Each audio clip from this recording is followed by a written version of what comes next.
3. Assalamualaikum warahmatullahi wabarakatuh.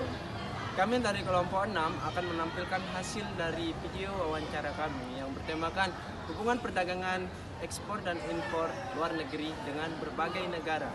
Selamat menyaksikan.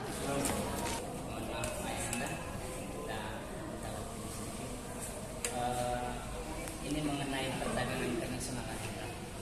Pertanyaannya, dalam perdagangan internasional memiliki dampak negatif. Terus hal apa saja sih yang menjadi kerugian dalam melakukan perdagangan internasional itu? Dalam konstelasi perdagangan internasional, memang hal yang merugikan depan mata itu adalah ketika kita tidak bisa jual barang di negara orang lain, ketika barang kita tidak sesuai spek di negara lain. Kenapa ini menjadi penting? Karena begini teman-teman sekalian, kita orang Indonesia ini kalau kita jual barang ke luar negeri itu biasa kita menyesuaikan standar kita dengan orang luar. Orang luar negeri itu standar sudah tinggi, standarnya sudah tinggi. Ya, karena mereka beli dengan harga tinggi, ya, jadi standarnya itu tinggi. Kalau di Indonesia kita belum memiliki satu standar seperti mereka. Karena apa? Karena secara ekonomi kita lemah. Ada standar juga itu mengikuti sebenarnya di kita ini. Nah, sehingga dampak negatif dalam konteks perdagangan internasional itu adalah ketika nilai di dalam negeri itu lebih mahal ketimbang di luar negeri. Kita menjual barang kita di dalam negeri itu lebih mahal ketimbang luar negeri. Contoh Pertamina saja. Pertamina itu kan salah satu daerah yang rugi, ya, dan itu diperdagangkan bebas di luar negeri. Dan ternyata usut punya usut berdasarkan fakta yang terjadi hari ini, contoh Pertamina sendiri jual ke orang Indonesia itu lebih mahal ketimbang di luar negeri. Dan di luar negeri orang itu bisa jual murah ketimbang terhadap di Indonesia. Sehingga banyak orang Indonesia itu dia beli produk itu ke luar negeri, beli bahan baku itu ke luar negeri, termasuk bensin, pertama dan sebagainya. Dampak negatifnya seperti itu. Kalau kita tidak mampu bersaing di pasar global, kita tidak bisa kalau kita tidak bisa memastikan kualitas barang kita itu sesuai dengan speknya mereka. Kemudian masalah persediaan kita ini, kebiasaan kita di Indonesia dalam perdagangan internasional, kita biasanya menyetok barang itu bisa lebih lama gitu. Karena bisa kita menunggu harga pasar, artinya kita belum bisa memastikan pasar internasional itu belinya berapa. Sementara orang luar kalau ke Indonesia itu jelas pasarnya. Nah, kita ini belum tentu pasarnya. Belum tentu pasarnya kita. Tidak ada yang bisa memastikan bahwa kita jual ke luar negeri itu harganya segini. Nah, bisa di fluktuatif sifatnya. Ya, jadi yang diwawancara Pak semua. Ya sih. Nah. Oh, masih? Oh ya. Terima kasih ya. Depan juga. Besok aja belakang-belakangan. Baik, kakak. Mobil ini pertanyaannya yaitu Monjok. upaya apa saja yang harus dilakukan dalam mengatasi hambatan perdagangan Menariknya pertanyaannya karena ini berbicara ekonomi internasional, bukan hanya di skala nasional saja. Jadinya untuk mengatasi upaya ekonomi internasional, salah satu langkah alternatifnya yaitu yang pertama itu dengan melakukan kerjasama dengan negara yang A dengan negara yang B. Jadinya membangun kerjasama ini salah satu meningkatkan devisa di satu negara. Dan ketika ada kerjasama yang dibangun dari negara ini, jadinya upaya untuk pemulihan ekonomi global itu akan terjadi. Nah, bagaimana langkah strategi untuk melakukan upaya pemulihan ekonomi global itu? Yaitu dengan cara melakukan impor ataupun ekspor di negara yang mungkin notabene kekurangan. Misal, salah satu contohnya di negara Indonesia, dia memiliki penghasilan sawit terbesar. Sawit ini bisa dikelola menjadi apa? Jadinya ada beberapa manfaat yang dikelola, baik menjadi minyak goreng, terus bahan-bahan lain. Jadinya sawit ini itu bisa kita melakukan kerjasama dengan negara Cina ataupun Amerika yang tidak terlalu memiliki SDA yang mumpuni terkait masalah sawit. Jadinya mereka akan melakukan produksi terkait masalah pengembangan sawit ini. Nah, upaya yang dilakukan ini salah satu meningkatkan tarif perdagangan internasional, bahwasannya harga jual beli yang dibeli oleh Cina ataupun Amerika itu dia meningkat merosot ketika kita melakukan kerjasama dengan negara-negara lain yang mungkin masih berkembang. Nah, itu salah satu upaya meningkatkan ekonomi global untuk perdagangan. Jadinya di satu sisi ada pertukaran uang mata asing yang masuk di sana, karena memang melihat bahwa dolar itu kalau kita bandingkan dengan uang Indonesia, $1 itu 14.000 di negara Indonesia. Jadinya peningkatan tarif ekonomi perdagangan itu dia mampu meningkatkan ekonomi nasional maupun internasional secara tidak langsung.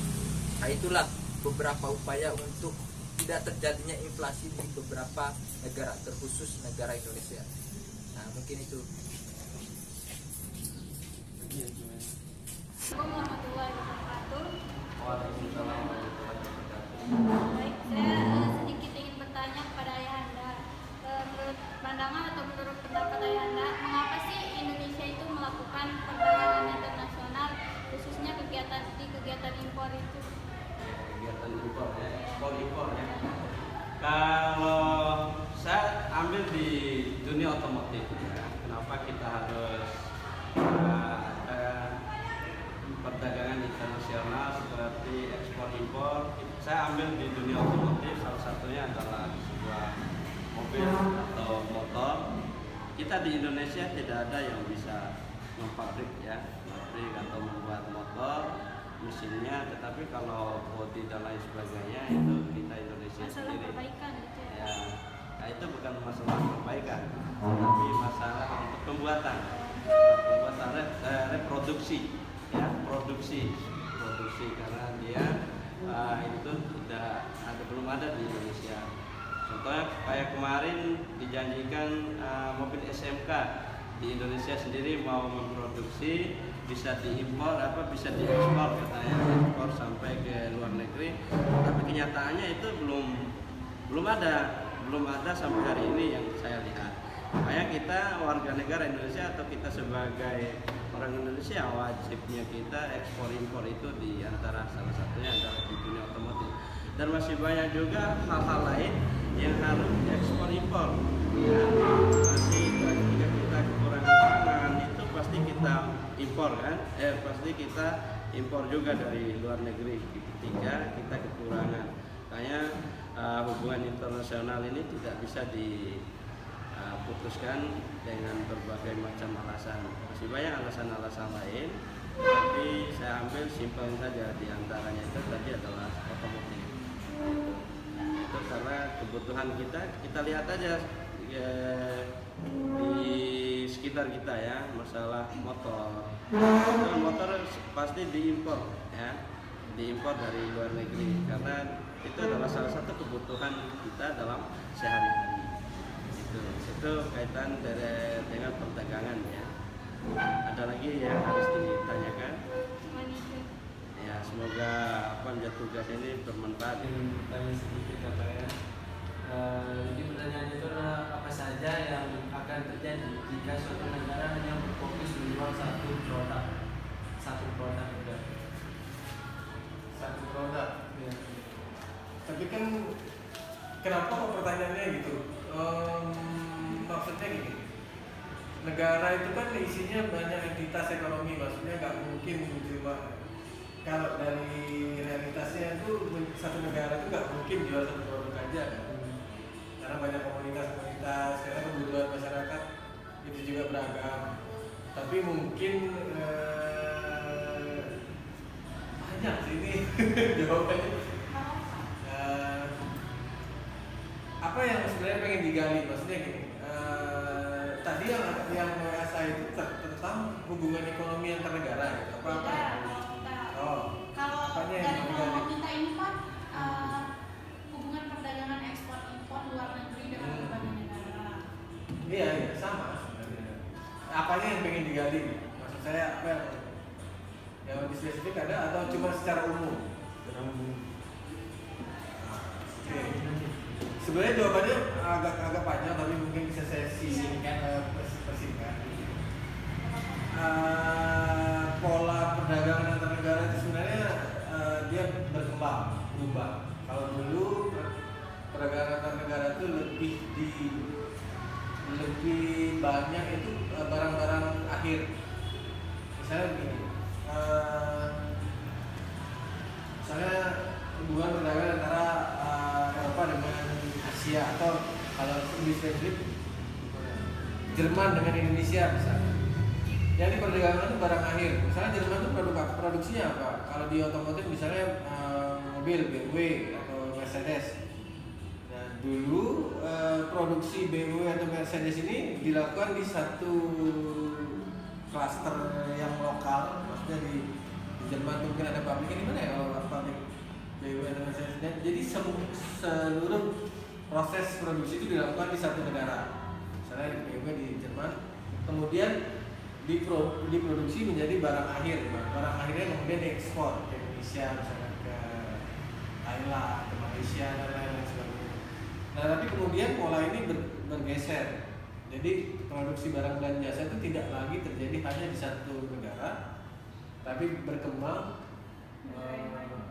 Iya, jadi dia proses produksi itu kemudian satu item produk itu bisa diproduksi oleh banyak negara.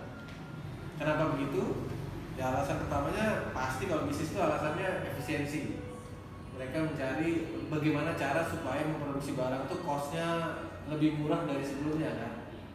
Yang kedua mungkin pasar, karena berbicara soal perdagangan internasional itu bukan kayak perdagangan saya dengan Anda misalnya jualan udah gitu. Kalau perdagangan internasional kan ada peraturan-peraturan, ada kemudian kebijakan antar negara itu bisa berbeda, ada kebijakan tarif impor dan lain-lain sebagainya, sehingga ketika produsen barang dan jasa ini ingin menyasar pasar tertentu, dia kemudian mencari formula gimana supaya tadi menghindari pajak impor dan lain-lain sebagainya. Jadi perkembangannya tadi yang perdagangan barang itu hanya barang akhir, sekarang barang yang diperdagangkan antar negara itu barang antara atau barang produksi. Misalnya ini kalau dulu HP diproduksi satu negara kemudian dijual ke negara lain, kalau sekarang enggak. Paling gampang contohnya apa misalnya? Apple, iPhone misalnya. Kalau di tear down, kalau dibongkar. Satu produk HP itu chipnya bisa dari Taiwan, terus kemudian baterainya bisa dari mana, casingnya bisa dari mana, terus ini kemudian baru di assembly, dirakit di satu, biasanya di Cina. Nah assembly ini biasanya cari industri yang padat karya, labor intensif namanya. Jadi dia pasti nyari tempat-tempat yang cost labornya itu murah, tenaga kerja murah, termasuk Indonesia. Makanya di Cikarang ya, itu kita punya perakitan mobil. Misalnya Hyundai sekarang bangun pabrik di sana, yaitu komponen-komponen untuk memproduksi mobil itu didatangkan dari mana saja, kemudian dirakit di Indonesia. Nah jadi terjadi pergeseran pola perdagangan yang tadinya barang akhir kemudian jadi barang antara, sehingga semuanya berubah. Artinya hubungan dagang antar negara itu semakin complicated, semakin rumit lah, semakin ribet. Nah, sampai situ apa yang mau didalami lagi, apa yang mau digali? Nah, itu aja. Apa yang mau digali lagi? Pertanyaan selanjutnya Pak, mengapa sih perdagangan internasional dapat meningkatkan ketergantungan Oke, sebenarnya gini, kalau ngelihatnya itu bukan konektivitas antar negara itu bukan bukan sesuatu yang bisa dipilih. Maksudnya ketika kita membangun koneksi dengan negara-negara lain itu tidak ada jalan lain, kita tidak bisa menutup diri karena ini bukan sekedar transfer barang dan jasa, karena tadi ada apa namanya, ada proses produksi yang kemudian satu barang diproduksi di banyak tempat, sehingga bukan hanya barangnya saja yang berpindah, bisa juga manpowernya, maksudnya orang-orang yang punya kemampuan, dan bisa juga yang dibawa sama orang itu. Apa yang dibawa sama orang? Knowledge, pengetahuannya. Sehingga Cina yang tadinya negara agraris misalnya, itu bisa shifting ke negara industri kan. Cina sekarang negara manufaktur. Korea juga tadi negara agraris, karena melakukan kerjasama, knowledge-nya ke sana, manpower-nya juga ada, kemudian didukung dengan kebijakan lokal atau nasional untuk supaya bisa mereka menyerap teknologi, pengetahuan dan modal dan lain sebagainya, sehingga dia bisa berkembang, tidak hanya jadi negara agraris. Lalu apa permasalahannya? Bukan permasalahannya kenapa negara itu banyak yang shifting atau bergeser, tidak hanya negara agraris tapi menjadi negara manufaktur, memproduksi barang dan jasa. Ya karena ada teorinya sih, saya lupa siapa namanya ya, tapi terms of trade atau nilai perdagangan misalnya pangan, agraris dan lain sebagainya itu semakin hari semakin nilainya semakin menurun dibandingkan dengan misalnya kalau dulu orang tukar satu mobil, ini misalnya satu mobil dengan satu karung beras, nilainya sama. Tapi semakin kesini satu mobil itu harganya 10 karung beras. Jadi nilai barang-barang manufaktur itu lebih tinggi dari barang-barang pertanian. Sehingga tadi negara-negara yang bertani itu kemudian supaya ekonominya bisa thriving atau berkembang atau bisa maju, nggak ada pilihan lain selain masuk ke industri manufaktur. Itu yang pertama. Yang kedua, ya tadi perkembangan pengetahuan teknologi itu lebih masif di industri manufaktur, sehingga nanti kemampuan manusia ya, kemampuan kalian misalnya nanti masuk ke dunia kerja, kemampuan kalian itu akan lebih terasa, lebih up to date dan lain sebagainya dibanding kalian jadi petani. Walaupun sekarang industri pertanian juga mungkin butuh teknologi yang lebih maju kalau mau bersaing. Jadi bukan pertanyaannya sebenarnya bukan keuntungan kita apa tadi pertanyaan, bukan keuntungan kita ketergantungan kita untuk menjalin hubungan dengan negara lain, karena itu suatu keniscayaan. Maksudnya nggak ada sih satu negara pun, Korea Utara kayaknya satu-satunya negara ya. Dan itu pun sebenarnya secara formal oke, dia boleh berdiri, tapi secara informal dia pasti menjalin hubungan sehingga ada dia bisa bangun segala macam.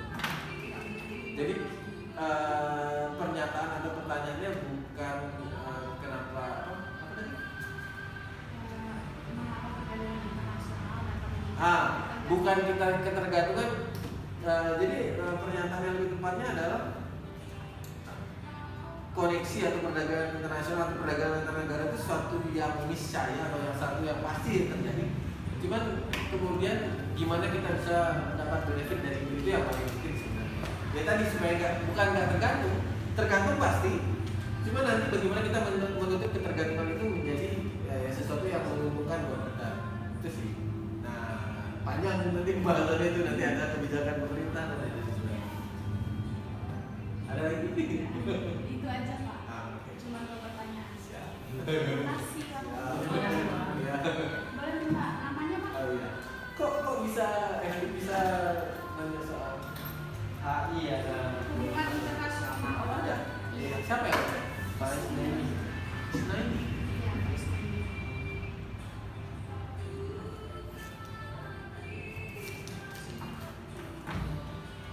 Pak Isnaini ini kan backgroundnya HI juga. Iya. Nah maksudnya dia pendidikannya hubungan internasional. Dia hukum. Ya. Namanya Pak? Alfian. Sini saya tulisin aja. Oh iya.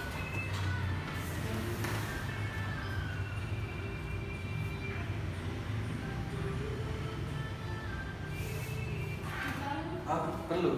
Lupa.